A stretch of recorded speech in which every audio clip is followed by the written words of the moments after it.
Let's take a look back at Marvel. This was Marvel at one point.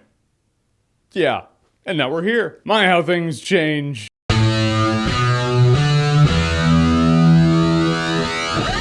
Guardians of the Galaxy. Even broke out the suit I wore at Comic-Con for this shit. I don't know, it just seemed the thing to do. So Guardians of the Galaxy is another Marvel movie in this already absurdly successful Marvel phase, or phase 2 of phase. There's a lot of phases in Marvel, it doesn't matter. This movie concentrates on Star-Lord, played by Chris Pratt. He's, he's like the Han Solo-ish character. He goes out, he collects stuff, he turns it in for money, that's his thing. Then he comes across this artifact that a lot of baddies want. Then he becomes a part of a group of misfits that call themselves...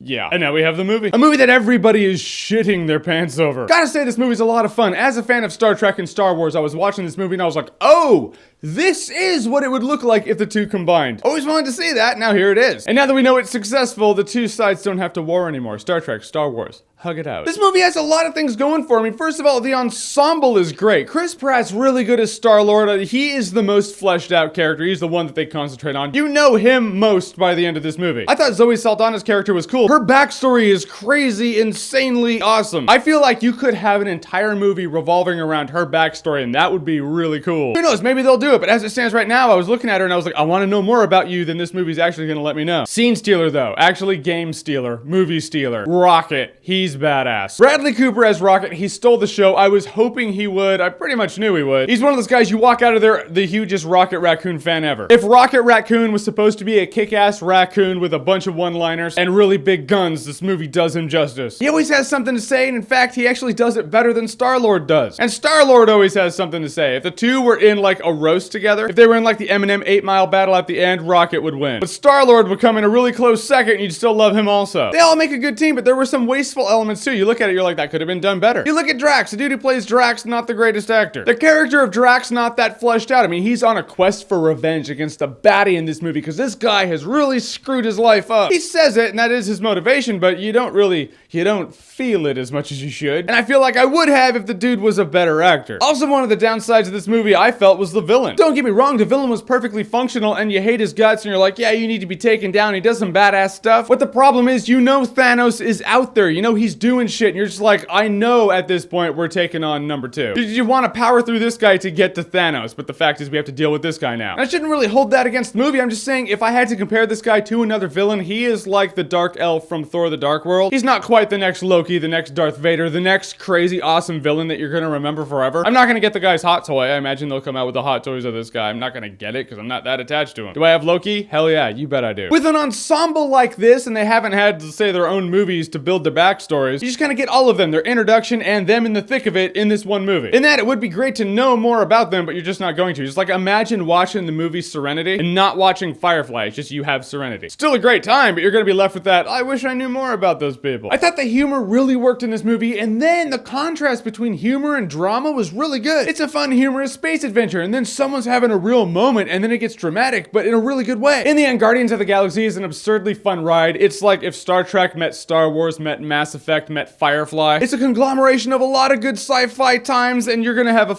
fun-ass time with it. Some things could have been flushed out. It's not the perfect movie, but am I gonna see it again? I'd see it again. Come on, you'd see it again too. Because Guardians of the Galaxy is definitely worth buying on Blu-ray. There is a post-credit scene. I was hoping the post-credit scene, at this point you need to review post-credit scenes, that's kind of weird. But I was hoping the post-credit scene was gonna be this big thing, like, holy boo, here's Avengers 4. It's not, it's kind of a funny thing. It does make me go, are they gonna do that, or are they just joking around right now? Either case, I laughed and I thought it was awesome. So Guardians of the Galaxy, have you seen it? What did you think about it? Whatever you thought, comment below, let me know. And as always, if you like what you've seen here and you want to see more, click right here to see more.